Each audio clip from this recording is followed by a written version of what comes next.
جس نے آپ کو چھوڑنا ہو وہ دن یا رات نہیں دیکھے گا، اور جس نے نبھانا ہو وہ پھر حالات نہیں دیکھتا۔ اچھے شخص کی بڑی پہچان یہ ہوگی کہ اس کے نوکر اور دوست پرانے ہوں گے۔ لوگوں کو متاثر اور راضی کرنے کی خواہش انسان کو ہلاک کر دیتی ہے۔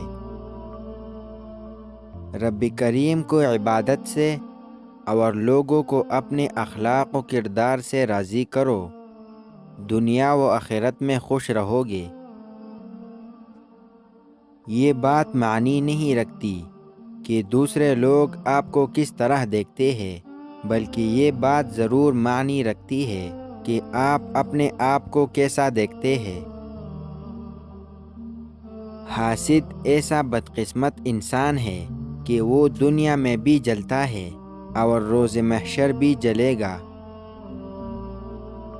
جب تمہاری عزت نفس پر بات پہنچ جائے، پھر تعلق کیسا بھی ہو ٹوکر مار دینی چاہیے، کیونکہ سب سے پہلے عزت تعلقات تو اور بھی بن جاتے ہیں۔ رسول کریم صلی اللہ علیہ وآلہ وسلم نے فرمایا، انسان کا مال آزمائش ہے اور اس کی اولاد و زوجہ بھی آزمائش ہے۔ ہر وہ نعمت جو تمہیں رب کریم سے دور کر دے وہ آزمائش ہے۔ کچھ لوگوں کو محبت کسی سے بھی نہیں ہوتی، لیکن وہ محبت کا یقین ہر کسی کو دلاتے رہتے ہیں۔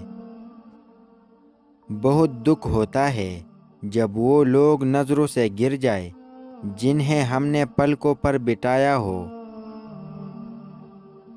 مشکلات سے پریشان نہ ہوا کرو، یہ تمہیں مالک کے قریب کرنے آتی ہے۔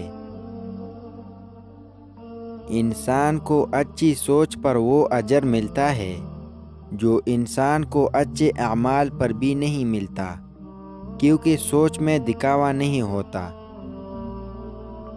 زندگی کو اس طرح جیو کہ تمہارا مذاق بنانے والا کا خود مذاق بن جائے۔ مصیبت انسان کو اگر دولت مند نہیں تو عقل مند ضرور بنا دیتی ہے۔ سمجھدار انسان بحث نہیں کرتا، کیونکہ وہ جانتا ہے کہ سوائے آپس میں رنج پیدا ہونے کے اس سے اچھا نتیجہ نہیں نکالا کرتا۔ مکان ہاتھوں سے تعمیر ہوتے ہیں اور گھر دلوں سے بنتے ہیں۔ رشتہ تو انسان سے بنایا جاتا ہے۔ رشتے کے آڑ کے اندر کسی سانپ سے پالا پڑ جائے تو اس رشتے کو اسی وقت ختم کر دو۔ یہ مت سوچو کہ رشتہ کتنا پرانا اور کتنا زیادہ تھا۔ غلطیاں تو ہر انسان سے ہو جاتی ہے، لیکن سمجھدار وہ ہوتا ہے جو جلد رب کریم سے رجوع کرتا ہے۔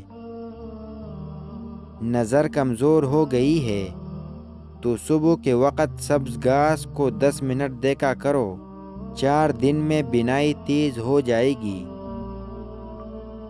اچھائی کے لیے لازم نہیں کہ لوگوں کے ساتھ اچھا کیا جائے، اچھائی میں یہ بھی شامل ہے کہ کسی کے ساتھ بھی برا نہ کیا جائے۔ ہر چیز لکھ لیا کرو، اپنے دماغ پر ہمیشہ بھروسہ مت کرو۔ انسان کا برا وقت گونگوں کو بھی بولنا سکھا دیتا ہے۔ کسی کی زبانوں کے پیچھے نہ چلو، کوئی تم کو ایسی کہانی نہیں سنائے گا جس میں وہ خود غدار ہو۔